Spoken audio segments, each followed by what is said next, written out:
I always had the impression that to heal your wellness, to have a full, energetic, filled life, you have to work for yourself. You have to be rewriting the rules. You have to have this strong meditation practice, but ultimately, very little changed in my life on a day-to-day basis. It really was a mindset shift and an understanding of what are boundaries. How do you use them? What are my strengths? And how do I tune and design my life to honor all of those signals, be aware of them, and then honor also the dreams that I'm moving into. Are you ready to reclaim your life from exhaustion and expand the possibilities of what life can be?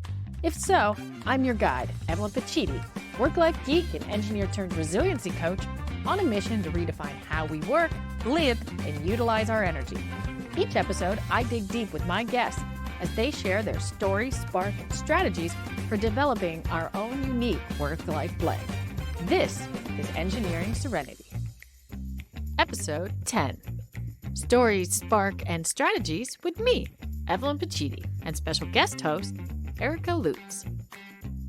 Hello, I'm so excited to be here. I am Erica, a longtime fan of your amazing podcast.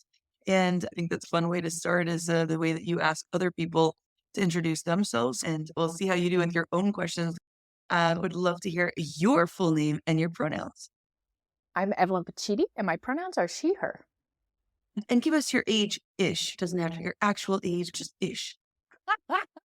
I'm 41. I had a birthday last week, and I'm very much looking forward to 42, the answer to the ultimate question. Well, very happy birthday. And we're so happy you are here today on your own show. Can you tell us a little bit about your career and your industry? I work in the wellness industry. I'm a well-being systems architect. And how many hours a week do you say that you work? I probably work about 25 a week. And those are the ones that I track. The constantly thinking and buzzing and sketching in the notepads and notebooks don't get counted.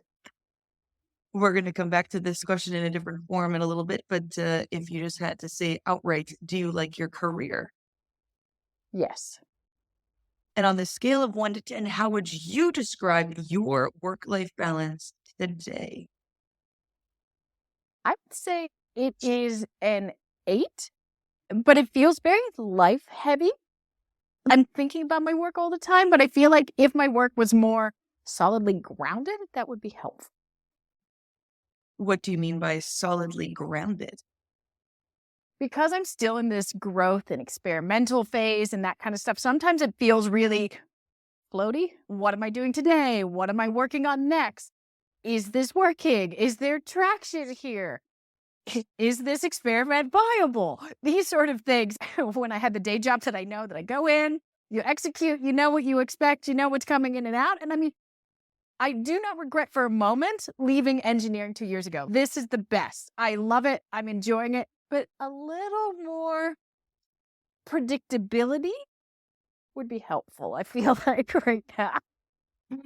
Well, just a few more getting to know you questions, and then we'll delve right into these issues. Where do you live, and what culture were you raised in? I'm born and raised American, Northwest Pennsylvania. Yeah. Tool and die industry, middle of nowhere, small town, industrial America, ultimately.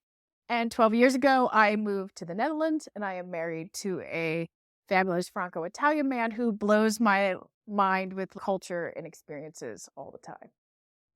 Oh, wow. That is a hot lot of cultures and languages, and going from what I will go ahead and humbly call the middle of nowhere America to living in a country where neither you or your husband is from.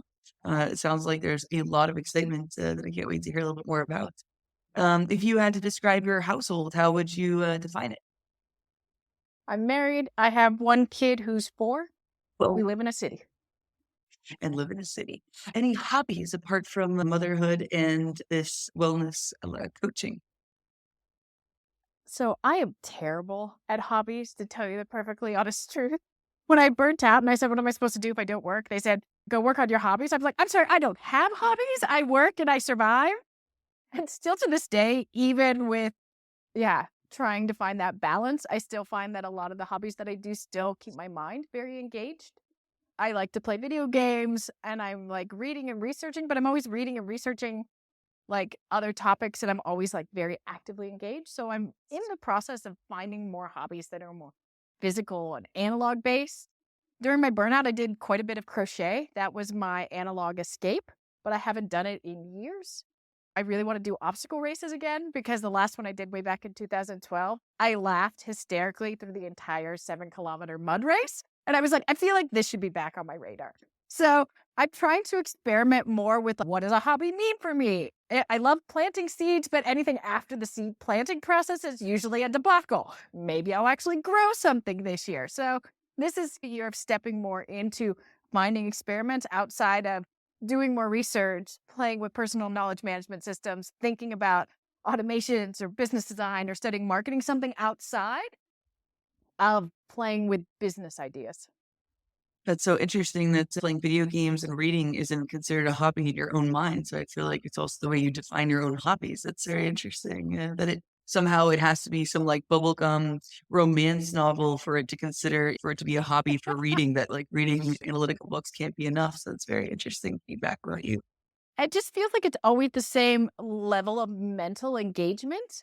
And it's okay, how do I shift that in a way where I'm like engaged in something else? How do I start to play with those energy modes a bit more? And how would that impact my normal day to day energy and my recovery cycles? So that's what I'm playing with a bit. Okay, so now you connect hobbies to healing and rejuvenation. That's an interesting component of Oh, it. of course. For me, that's one of the reasons that you're doing them because they're like a different energy mode of operation and they're giving you different energy. Big thing that I think about is the mixing of different energy types. There's all sorts of research about different types of recovery, and I think there's 7 of them in the literature. I tend to simplify it to just 3 in my life. I think there's mental energy, physical energy, and social energy. And like you're draining from one bucket, if you need to take a break in the other 2 buckets. So call a friend or go for a walk if you've been writing all morning. If you've been in nothing but meetings, maybe you need to read a book or go for a walk. If you've been in the garden all day, it might be time to read a book or call. How are you mixing those to do that shot of energy switching? Yeah, that makes sense. Wow, that's a really nice way to look at it. And I never really looked at hobbies in that same way, which is how do you heal yourself? And that would make sense tied into your background. Well, you had mentioned a little bit earlier about crocheting. And if you remember what you said about it, it was that it was something that you were doing during your burnout, which is a question that you often ask a lot of your guests is if they've ever experienced a burnout, and if so, if they're willing to talk about it. So that would be the next question I would ask you is, have you ever experienced a burnout, and would you be willing to talk about it? Yes, I have had 3.5 burnouts in Really? my last 20 years. So my ultimate just absolutely crushing on the couch, leaving work experience happened in 2017. I was very lucky to be going through this experience in the Netherlands. It was a normal day at the office, I felt like, but I was struggling. I was in an accelerated career path in my engineering career, and what I was doing is I was keeping the same function, but I was switching out the disciplines underneath. So I have a hardware background, and I had switched to the software teams and was a technical lead in the software teams. And the lack of technical depth in that area I was finding more challenging than I gave it credit for. Software engineering is a very different field with a lot of nuances that I was still trying to get my grip in. So it was not a comfortable position. It was really a stretching period of time in my work career.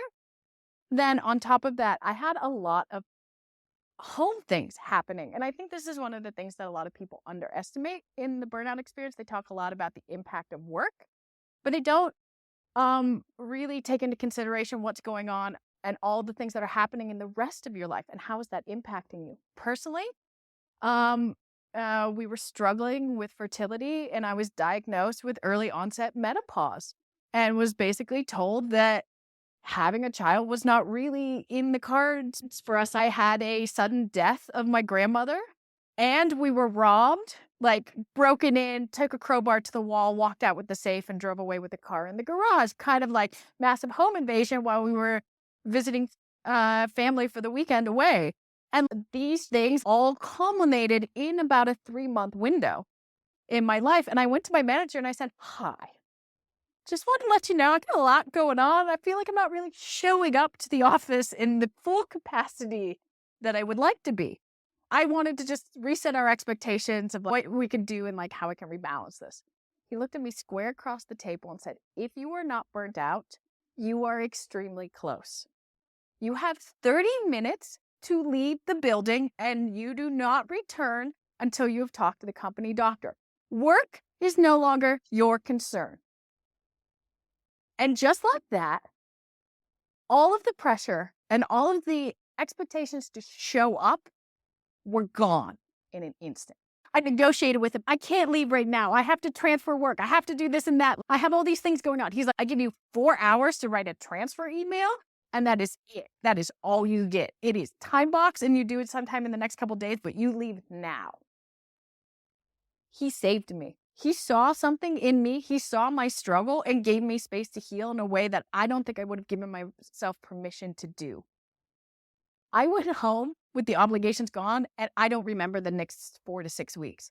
I completely dropped into this moment of pure fog and exhaustion, waiting for therapists to show up and things like that. And I admit right now that I got very lucky that I happened to go through this when I didn't have children at home, when I had a very supportive husband. Dropping into that and being able to have that space to heal when you don't have to show up for anything or anyone, I think is a very different healing experience than if you also have to show up for families, children, things like that while you're going through your healing experience.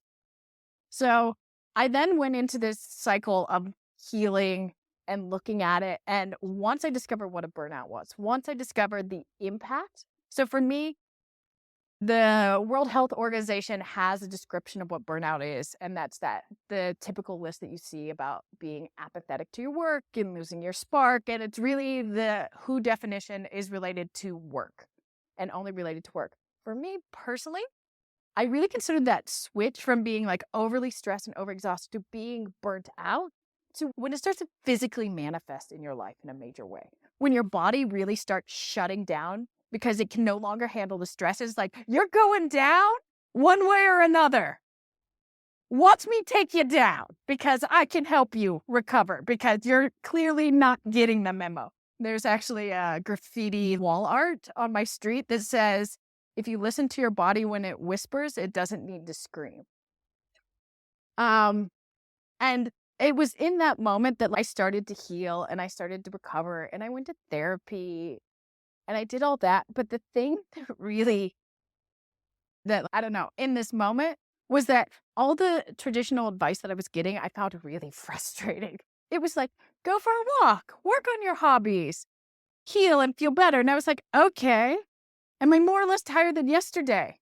Is this working? This meditation that I'm doing, how do I know that this is getting any better? I just feel like crud every single day. And this is where I started to be like, okay, I need something that Evelyn Pacitti, a experimental systems thinker driven by numbers, need something to hang on to in this process to show that anything is working.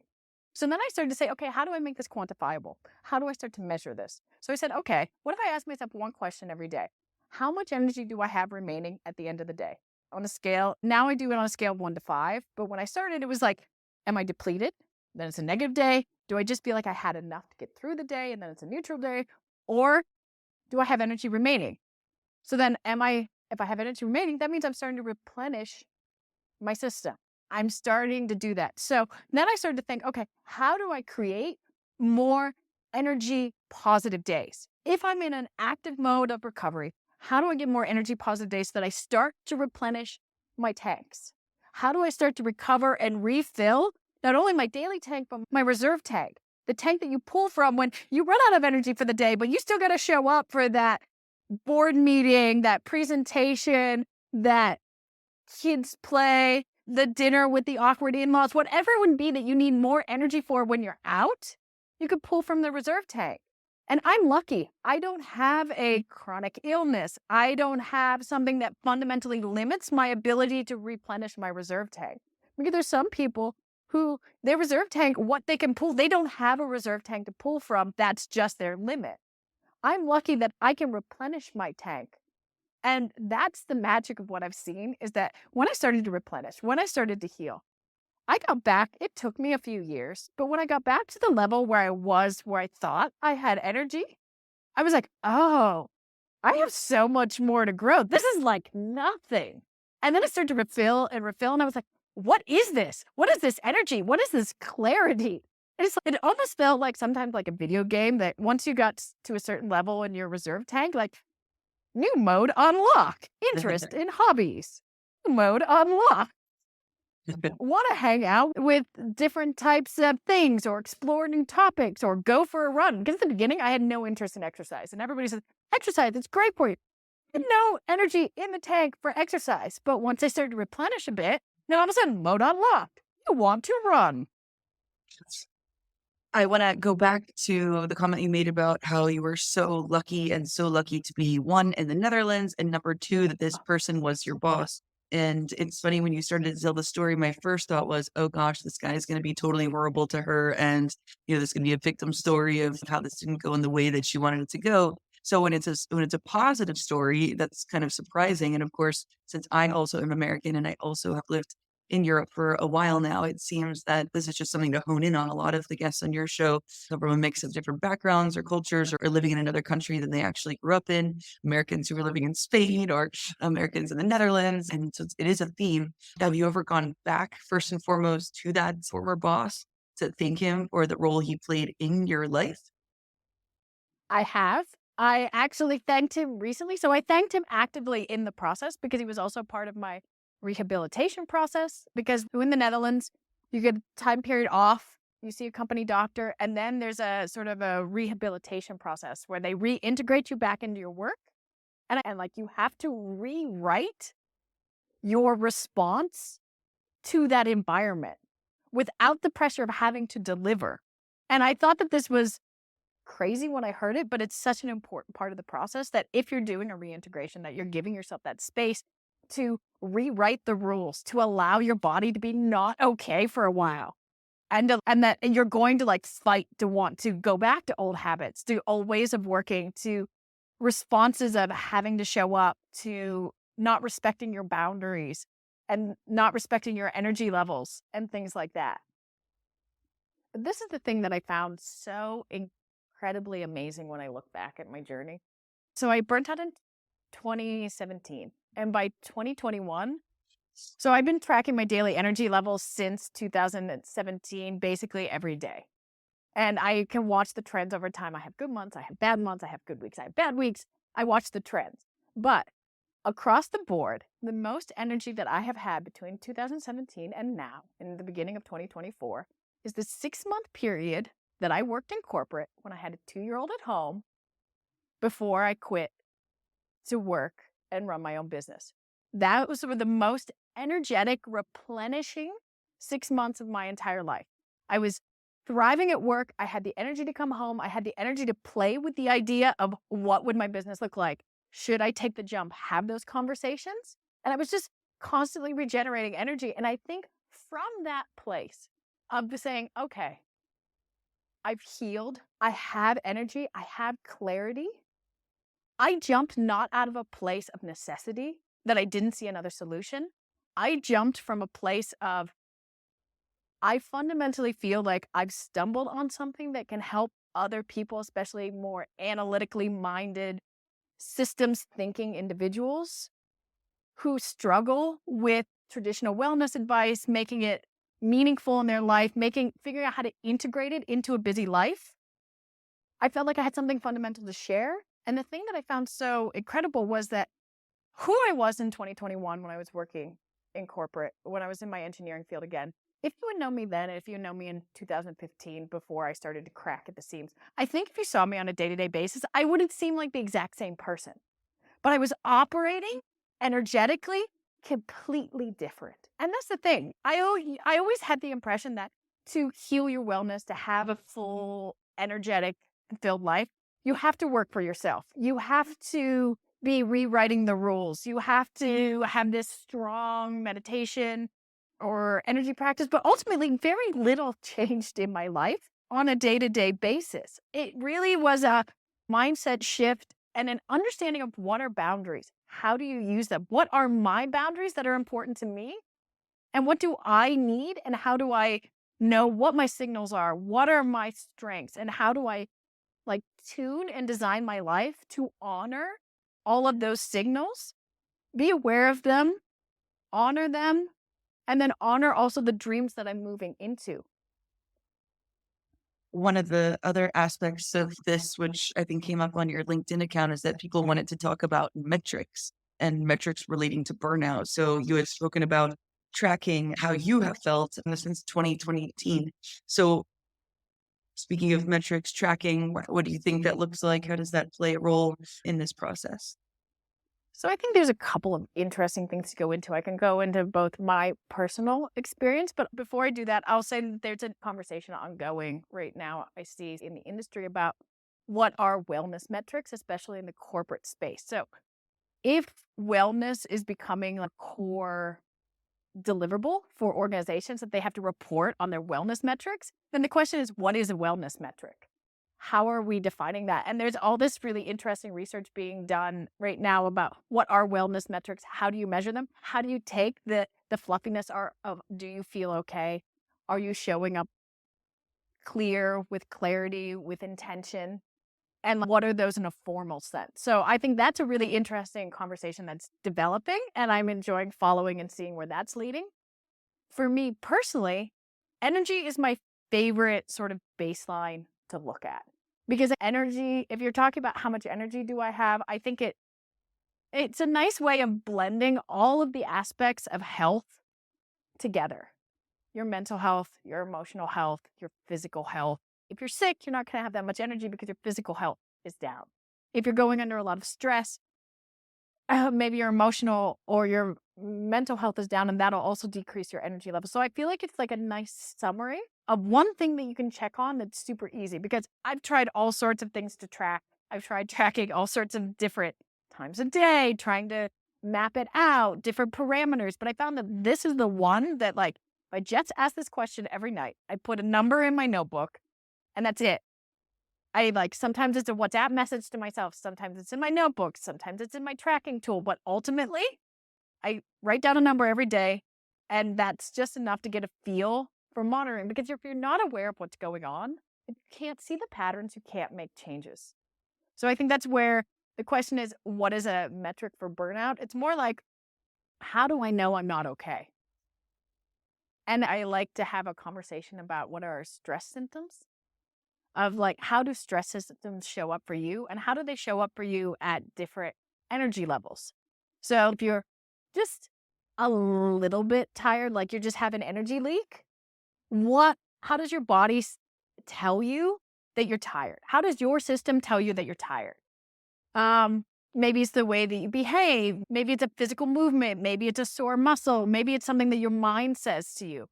And then as you get more and more exhausted, as you move through levels of depletion, from just an energy leak to being tired, to pushing through, to completely crashing, how does that look throughout the day? And if you're aware of them, how can you then adjust accordingly? Oh, I know I should take a break, but I'm pushing through right now. For me, that's a mid-level energy signal that says, you know what, you're actually more tired than you think you are. So therefore, you're not respecting your own boundaries, that you need to take a break right now. And you're negotiating with yourself on how to do that. One of my all-time favorite of like easy, I'm tired and I don't notice that I'm tired, is like when I'm not in the mood to recycle, when I'm just like, I'm just going to throw this in the trash rather than rinsing it out and recycling it. It's one of those moments I was like, oh, apparently I'm slightly more tired than I gave myself credit for. And maybe I need to recalibrate slightly. And when you're talking about this energy leak, because of course I'm always thinking about a car and maintenance and what's the importance of going in to spend all this money on what may or may not be an actual problem until it becomes a $3,000 repair. When you talk about energy leaks, what are those symptoms? What, I guess it's different for everyone. What did it Yes. look like for you? And you've worked, of course, worked with many individuals, not to mention this podcast where you've interviewed many people. Are there examples that you can share just in case there's a listener who says, oh, wow, I didn't even see that myself, just as your boss maybe identified something in you that you couldn't see for yourself? Maybe it's a helpful tool just to mention. Well, I think energy leaks are energy symptoms. It's a fun brainstorming exercise, and that give yourself a moment, like maybe set a 10-minute timer and just write down like all of your stress symptoms that show up. And then after you've done that exercise, then you can start to bucket them. Like what are low level ones? What are mid level ones? What are high level ones? And I think high level ones are usually easier to identify. Like maybe your numbing activities where you're numbing instead of recovering show up in your high level activity, in your high exhaustion activities and things like that. Rather than addressing your direct question about energy leaks, so I gave you some of my examples about like recycling or the voice in your head that says, no, you can't take a break right now, showing up disconnected for a conversation, like pushing myself into a space where I know I'm not like mentally there. That's usually a good sign for me. Different sugar cravings. That's usually one that I hear come up a lot. Like if you start craving sugar or coffee, what does that tell you? Maybe you need it, maybe you don't. But there's no, and I think that's the important thing, is that there's no judgment on the stress symptoms. They are just a tool you can use to start to become aware of what's going on so that you can start to say, okay, this is interesting. How can I explore this topic more? This is interesting. What do I want to do with this information? And maybe you're at a point in your life, or maybe your stress symptoms are totally fine and you're okay with them. Maybe you're at a point in your life where you don't have the bandwidth to deal and adjust right now. But you can say, at least I'm aware that I'm making the decision that I'm pushing through this level of exhaustion. I need to show up for this right now. I don't have an opportunity, but at least I'm aware that this is happening. I'm not doing it blindly. I'm not just zombifying walking through my life. I love that word. One of the aspects that we talked about is this transition between the United States and the Netherlands, not to mention, of course, the cultural aspects of marrying a Franco-Italian and all the amazing things that come with that. But one request was from the audience was to hear about this purple heel story that brought you over to Europe. And I was very curious to hear more. To give a little background, I was writing up some fun facts about me, and one was I moved to Europe because I was wearing a pair of purple heels. And people were like, you can't just leave me hanging on that one. So I had lived in New England. I went to school in Massachusetts. I got my first job in industry in the US in New England and lived there for 10 years. And I was at the point where I was like, okay, time to switch it up. Maybe I'm thinking Chicago, Texas, Portland, or something completely different. And there was a sign on the wall that said EU Career Fair. And I was like, interesting. And I remember it was the last day of the career fair. And it's really interesting because you know how they say there's these forks in your road that happen? This is a moment where I could clearly see the fork and the decision that I made because it was the last day of the career fair. I'm sitting in my grad office. I had already updated my resume for this thing. And I thought, shall I go? Shall I not go? Shall I go? Shall I not go? And I was like, meh, I might as well go. So I walk into the career fair. I'm wandering around. There's a lot of postdoc positions. I didn't finish my PhD. I left after my master's, so postdoc wasn't going to work. Things in finance, things in consulting. And then there was ASML there who makes equipment for the semiconductor industry. And I said, oh, you make microchips. And they said, no, we make equipment for the semiconductor industry. I said, close enough, tell me more. And we're chatting along and they look at me and they said, why should we talk to you instead of anyone else who's here? I said, I don't know, because I'm wearing purple heels. They laughed really hard and I got an interview for the next day. That's amazing. Okay, that is fantastic and also a great career story since I spent a lot of time in my classes every semester trying to explain to people how to stand out in an audience. I'm going to use that story. That's great.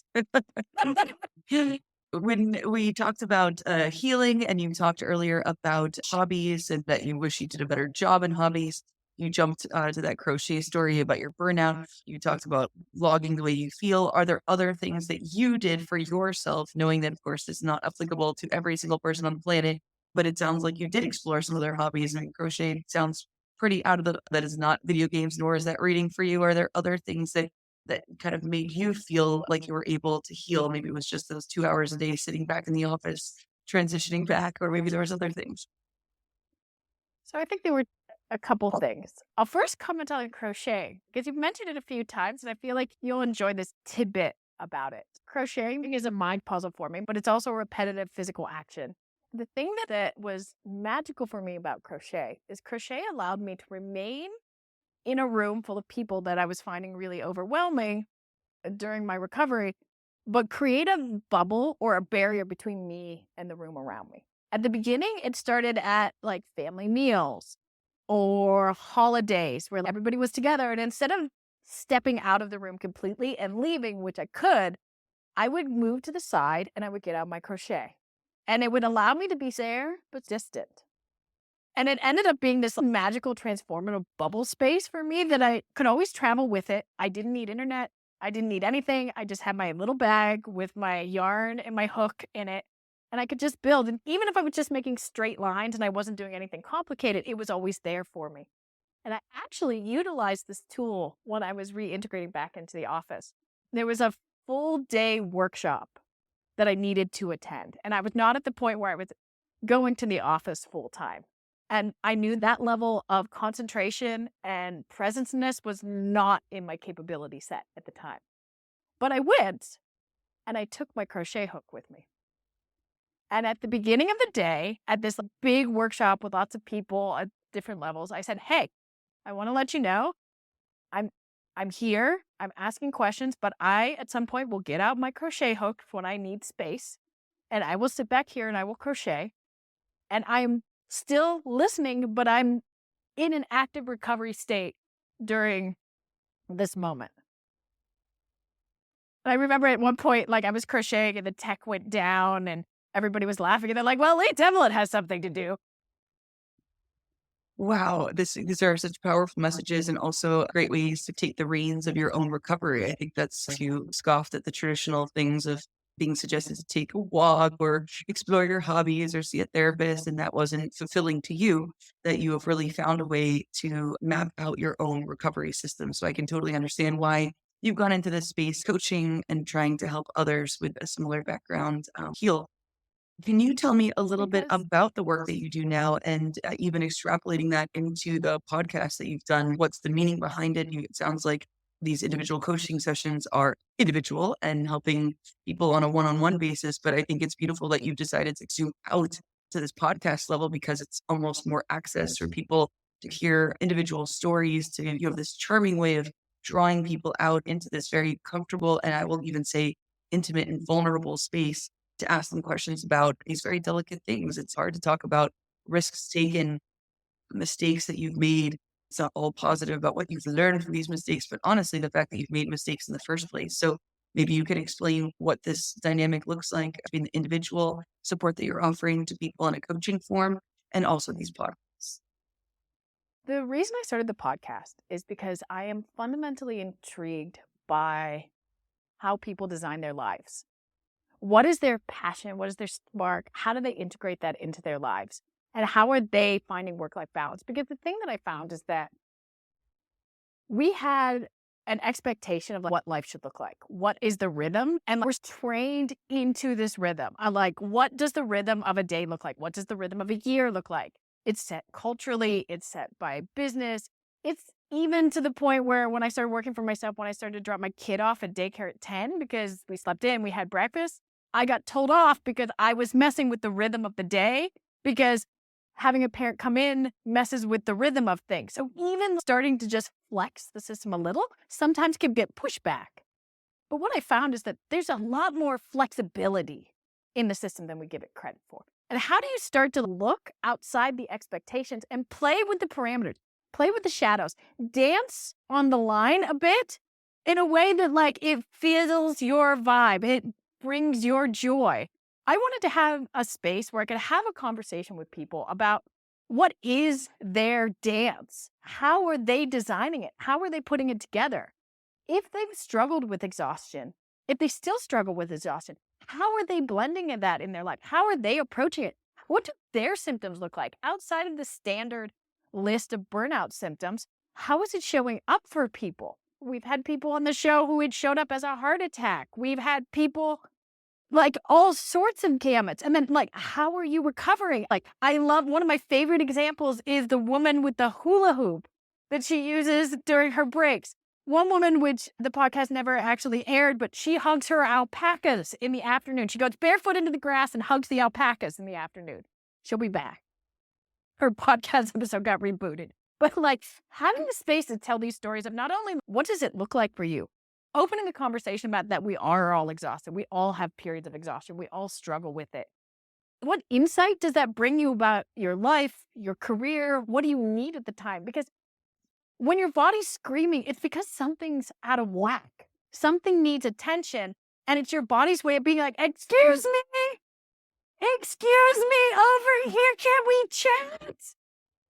So that's why people needed that check-in. It's different in all different areas. I mean, even in my own life, the different periods that I've had different burnouts, whether it's full body seizures while I was wide awake, when I was working in industry, whether it was the swollen tongue I had while writing my thesis in undergrad, or whether the full mental fog exhaustion, like I'm almost lacking 5 years of distinct memories before my burnout in 2017, and I got married in that window. If I don't have pictures, it is very hard for me to pull distinct memories from my own mind because I was in such the flurry of the exhaustion and just pushing through the stress and just making life happen the way that it was supposed to. And just so having these stories about how it shows up for other people, what are their symptoms? I hope that conversation triggers people to have a conversation with themselves. Like, maybe I am exhausted. Maybe small story or this way that this is showing up remind me of my own experience. The story about how they recovered, hearing about all the different ways that, because some people saw therapists, some people had supportive management, some people were blending new businesses or new corporations. It's all different experiences. Some people started new businesses, some people shifted, some people continue to do the things they did, which I think is also an important thing, that you don't have to change your life in order to heal. And those are the stories I wanted to have, to give more a space for examples of what life can look like. How can we design it? And also how exhaustion can show up and what we can heal and learn from it. And that is one of the best features of your podcast, is seeing how many different people, how many different stories, and just the similar threads that you can pull out of that. Each person sharing their own humbling experience. And that's one of the things I like about this podcast, is that people who seem very glossy, very glamorous, whether it be in the profile picture, the way that they start the podcast, the way that you start to hear about their career journey and the ambitions that they had, often people who are starting their own businesses, entrepreneurs. And then there's just this break, this moment, as you start to talk about this burnout and things that are just so hard and so challenging. That is something that I think we can all relate to. I know that in your last comments, when you were talking about, by the way, the full body seizures while you're awake, your swollen tongue in college, which I guess I will not delve into in this episode, but very curious to hear more about these topics. That in my own life, I remember very recently a doctor telling me, I think that you can't tell the difference between discomfort and pain. And as somebody who teaches yoga as part of my profession, I find that very interesting to hear that, is that you seemingly have this very strong character, this amazing background, this tremendous drive when you're talking about hardware versus software components, and what a humbling and stretching part of your career that this happened in, that you also have to turn and focus a little bit about what's happening in your own personal life. And I just think it's remarkable that this boss of yours was able to see that and to give you space for that without humiliating you or punishing you for that. And what an amazing journey it's been. I wanted to hone in on another aspect that you often talk to people about, which is their spark. This was something that I thought would be a really interesting question to ask you. You mentioned it in different forms, but not outright as this spark. If you wanted to talk to people about what is a spark rather than what is your spark for the moment, different ways that you've identified this in other people, and of course, if you would like to talk about the spark inside yourself. So what is a spark? It's a fun question. Um, for me, spark is that it's the thing that seems to almost be tied to childhood wonder and experimentation. It's the thing that makes your whole body light up and tingle. And I think as adults and in today's society, it's almost the thing you feel guilty to indulge in. It's the thing that, like, you get really excited about and you feel guilty when you get too excited about it in front of people. It's the thing that just you start buzzing and you get excited, and maybe you've learned how to, like, tone down your spark because you've integrated it into your work, but it's the thing that makes you go, ooh, that's fun. Oh, how does that work? Oh, Tell me more. And yeah, and it's just fun to see what are the things that make people really intrigued that they want to dig into and explore because we all have different stories. We all have different sparks and learning other people's sparks, learning to have that conversation, it brings us together and it also enables us to create these amazing collaborations. That's why I love working with teams. One of my favorite things about when I was working with teams is listening to the different team members and seeing like, where is your spark? Like, where do you get excited and you don't even notice? And how can I create more opportunities for my position as a team leader to enable you to work in those sparks, to create opportunities to step into them and play with them. And that's also what I do a bit with my clients in energy management. Like, where do you spark up about energy? Can you create more spaces for that? How do you play with the edges and see what's going on and start to dance? So for me, that's the spark. And I think a lot of times it's a hard question to ask people outright because I think unless you've taken the time to step back and once again, awareness and wonder and experimentation. Am I aware when my system lights up? Am I aware when I start chatting uncontrollably? And maybe the first symptoms are a bit of that, I feel guilty for doing this, or this feels too easy, or I should be doing something more productive or more important with my time. Maybe those are your first hints of where your spark is, but why are you digging into it? Why is it so exciting? And then you come from that and you're like, oh, this is really what's jiving with me. This is what I want to do. This is what I want to integrate into my life in a major way. And it seems like it's not just what is your spark, but where is your spark? That's something that it sounds like you're engaging with others. That's a really great way to frame that. Very helpful. Are there things that you have learned or taken away, things that you remember from the podcast that you've done so far? For me, I think about some starter stories or somebody who moved to Barcelona and was like teaching online in China and still trying to grow her business in Barcelona itself. And it felt like just burning all of the different edges of every single hour of the day. Think about another podcast that you had when a woman talked about how research has done that janitors in hospitals have some of the most high satisfaction rates of their job when they feel like they're not only doing something to help the patient themselves, but helping the entire community of the hospital and that sense of belonging. I know those are some of the takeaways that I have from some of the podcasts that you've had, but perhaps you also have this data bank in your head of things that still you hold close to your heart.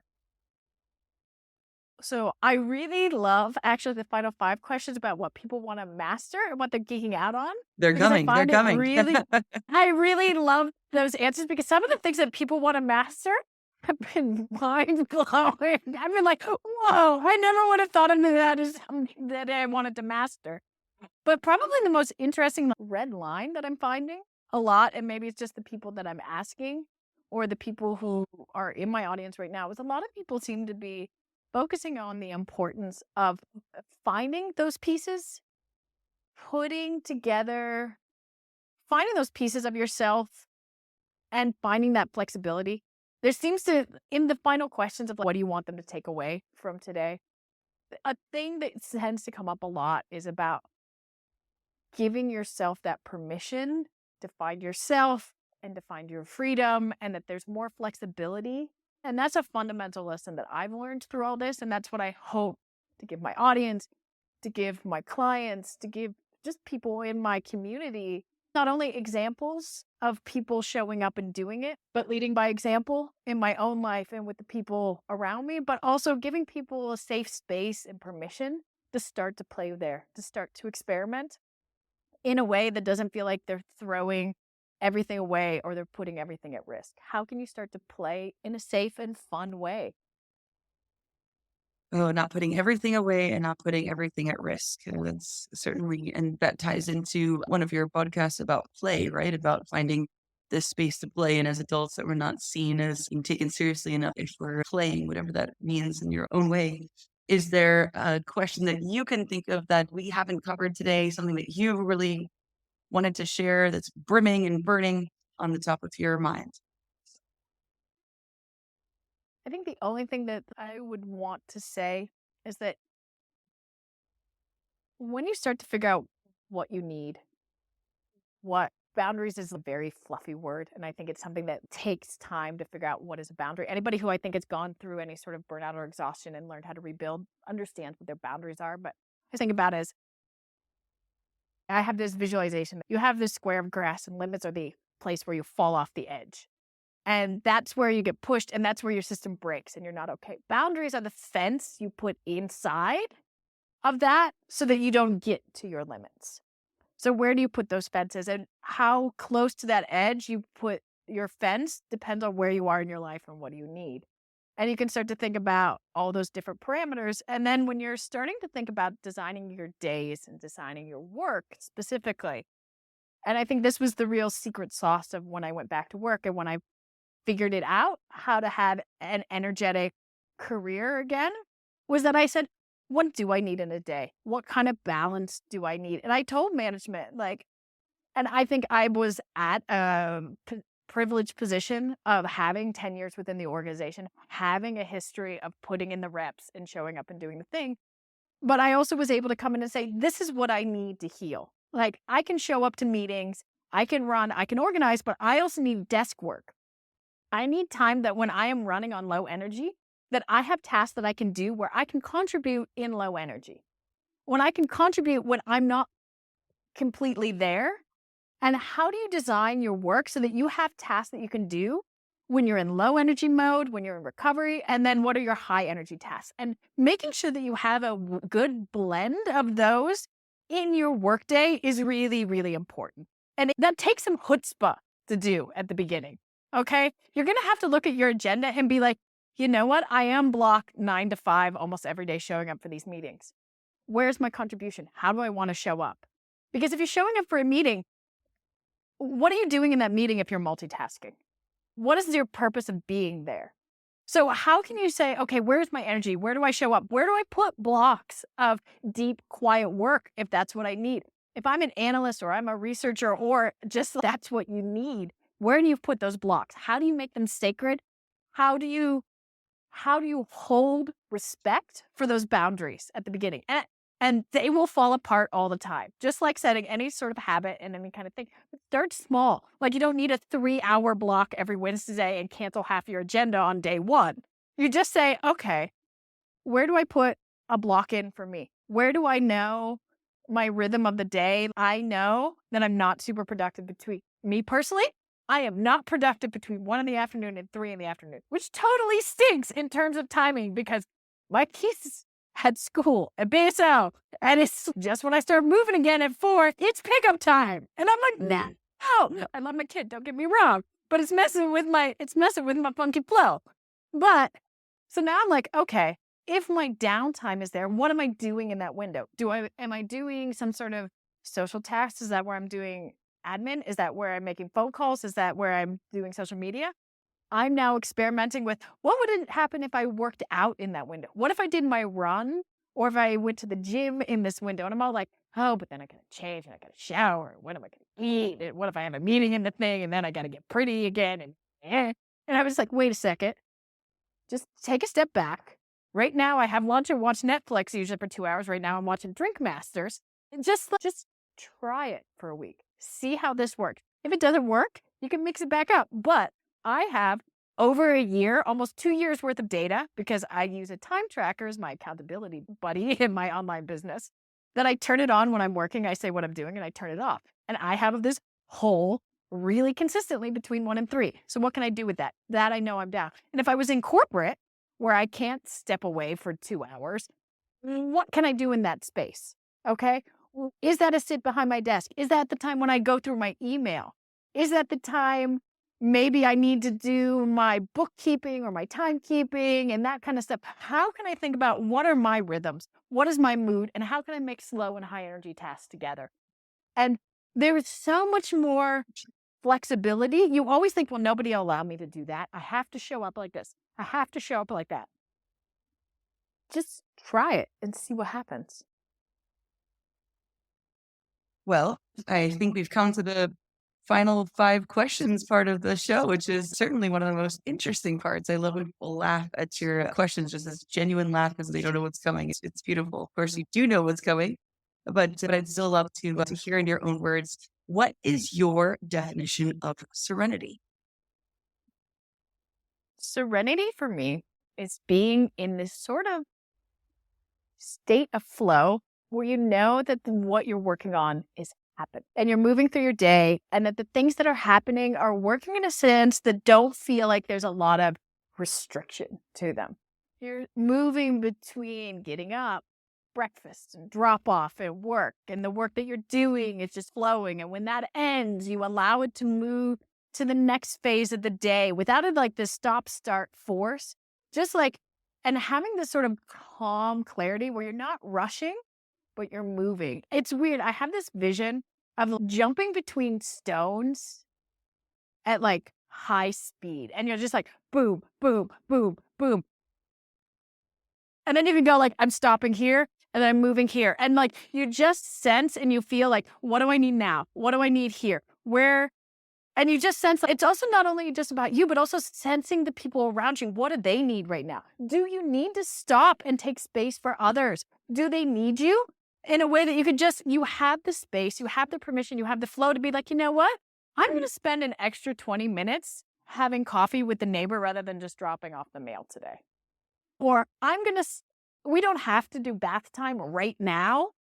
We're having a moment, we're having a puzzle, we're enjoying it, and we will flow into the next moment when that comes to us. And then giving space for that and that feeling of just, and things in their place, that is what serenity is for me.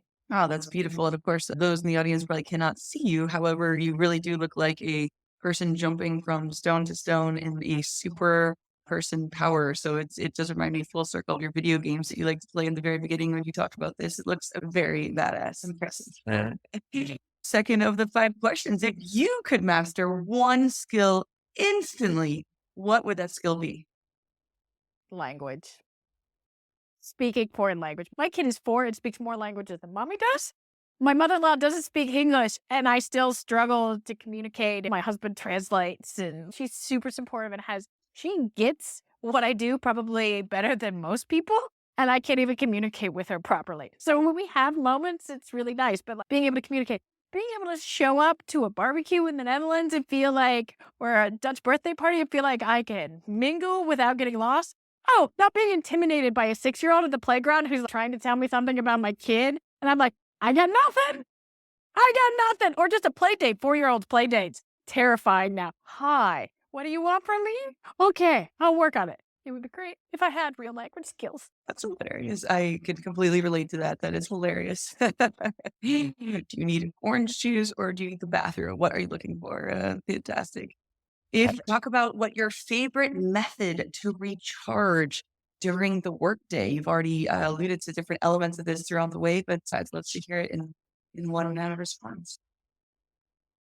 This is actually a tricky one for me because I'm really bad at it. They say you teach what you need. So for me, it's taking the breaks when I need to take the breaks and listening to myself. So, and actually respecting what my system says I need. So if it says I need to go for a walk, actually going for the walk rather than be like, it's cold and I need to put on my boots and it's just easier to sit in a cup of chair with a cup of tea. No, go for a walk, woman. It automatically makes you feel much better. Call the friend, go for the walk. Listen, when I know that I'm tired, take the break, be okay with it. And general energy mixing. So I work in blocks. And I have these blocks that I know that I'm going to work in. And then I allow that flexibility of whatever I want between the 2 blocks. And I think that automatically also helps me recharge. Because by giving myself permission to do whatever I feel like I want to do in and around work or the house or other things within those predefined blocks, then that also gives me time to recharge and also satisfy my jumping around playing semi-ADHD brain. So it gives space for all of it. What are you geeking out at right now? Personal knowledge management systems. I am totally obsessed with PKMs and especially designing my personal knowledge management system in Obsidian. So for those of you who don't know what a personal knowledge management system is, it's basically the idea of A really good introduction on this is called Building a Second Brain by Diego Forte. Linking Your Thinking by Nick Milo is also a really good resource, but he's very much obsidian stuff. But it's like, okay, we have all this input coming in, we have all these ideas, and I generate ideas like crazy. How do you not lose them? How do you contain them? And not only how do you contain them, how do you take them one step forward and utilize them? How do you not get lost in noise of information that you then don't integrate into your life and utilize? So, how are you building easy, simple information systems that make information available, accessible, and usable without over designing the system? So this is something that I'm really intrigued on and playing with all the time. I like to refer to it as my serenity systems because they're the things that help me keep an overview of what are my to-dos, what am I working on, what are my ideas coming in, what are the projects I'm working on at home and here. Because I'm in a single day, I'll jump between marketing ideas, getting an idea about wellness, picking up an article here, looking into gardening advice, a new place to go with the family to go walking with the trolls in Belgium. Like a bit of anything and everything. And where do you put all of these things so they don't get lost? Assume that you have the optimal work-life blend. Describe your typical workday. I like it that I knew this question was coming and I'm blanking. I feel like it's not that far off from what I do. For me, it all comes down to these blocks that I have. I was thinking about it a lot over the holiday break that I don't know about the rest of everyone else, but my energy patterns during the day is like a sine wave of high energy and low energy. If I look at focused energy, so this is mental energy that I'm talking about, not physical energy, but really mental energy because that's my natural sweet spot to think about. And then I have these like 4 peaks in my day. And if I look at what am I doing in those 4 peaks, and then what am I doing in the troughs, and how am I designing that?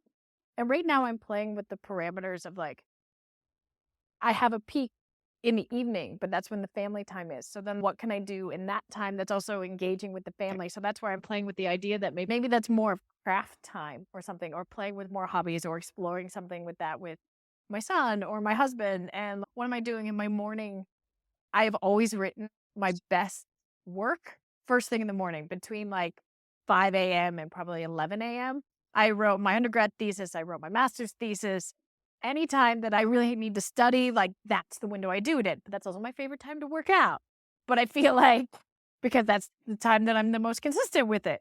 So I feel like I'm going round and round on not answering this question. I don't know, to tell you the truth.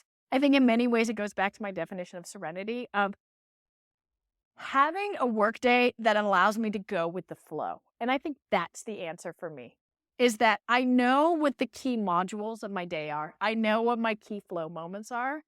And I allow myself to move through the day, hitting the items that move my business forward, that help and support my family, but also allowing the flexibility for the fun, for the play, for the experimentation, for the unexpected, and having space for that. And I think that is my ideal day. That is beautiful.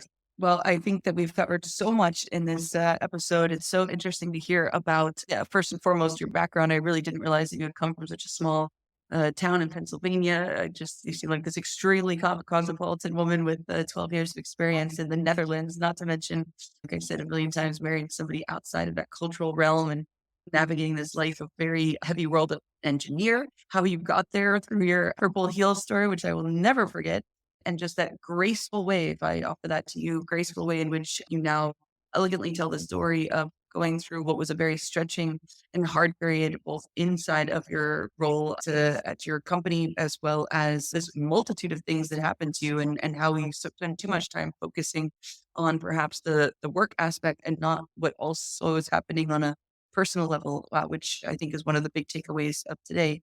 Also, this idea of hobbies and translating hobbies into what you call these energy levels of mental energy, physical energy, social energy that you're able to mix around your day in a very intentional way, looking at what you think might consume a lot of energy and also tracking how you feel at the end of the night. That is a big recollection for me is that you've spent almost every single day since 2017 tracking your energy levels. And whether that be on a metric scale of 5, as you do today, or if it's looking at the way in which you feel, do I have a neutral amount, in surplus, or am I in a deficit? That is certainly something that I think a lot of us learn from in this conversation today. But it is really profound to hear about not one, not two, but 3.5 of these burnouts over 20 years, because sometimes we think it is just one time only. You fix it, you move on, pull yourself up by your bootstraps, and that was your one time of being weak and vulnerable, and it's over. So showing us it's not necessarily the case. And also that people make a difference, that this boss that really does stick out to me in this story is that he was able to stand back, recognize, and support you. And that's not always going to be the case. So I think for those of us who are managers, those of us who are leading an office, that is an important takeaway to be able to help and identify other people. And when we talk about sparks, not what is your spark, but where is your spark? I want to bring that back certainly to my own colleagues in my own office is how does this reinvigorate you, which again, all taps back into those hobbies, rejuvenating people at different levels in your different spaces. So I would say those are some of the big highlights for me. I would love to end with the one question, which is, what is the thing that you would like the audience to take away from our discussion today?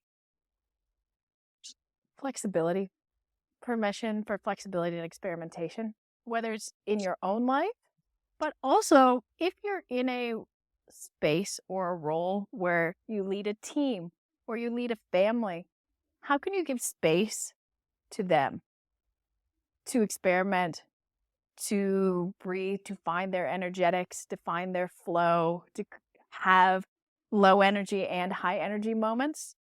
Because in a way, it's our role in a places of leadership, whether it's in families or in organizations and in our own lives, to give permission for everyone to experiment, to play. And if you're in a position where you have some energetic bandwidth, giving people who might not have the bandwidth to see those possibilities right now, giving them the permission that they can do that is a really powerful gift that you can give to yourself and to your communities. Well, on that note, that's exactly what I wanted to thank you for, is being bold, being quirky, having that chutzpah that you mentioned, and being able to show up for all of us, whether that be your own team, whether that be your family, your son, your husband, your mother-in-law, your extended family, your friends. But certainly, as you've mentioned in 3 different roles that I will take away with today, is your audience, your clients, and your community. So thank you so much for everything that you do in this world. If you've been struggling to find space to reflect and improve your daily energy levels, then I'd like to invite you to one of our free weekly check-in sessions. You can find more information about it at measurablewellness.com/energy. I hope to see you soon. Intrigued or inspired by today's episode, but forgot the details? Don't worry, I've got you covered. Visit engineeringserenity.com for a complete summary of today's episode, including timestamps, links, and other resources for your adventure. Wishing you strength and serenity, Evelyn out.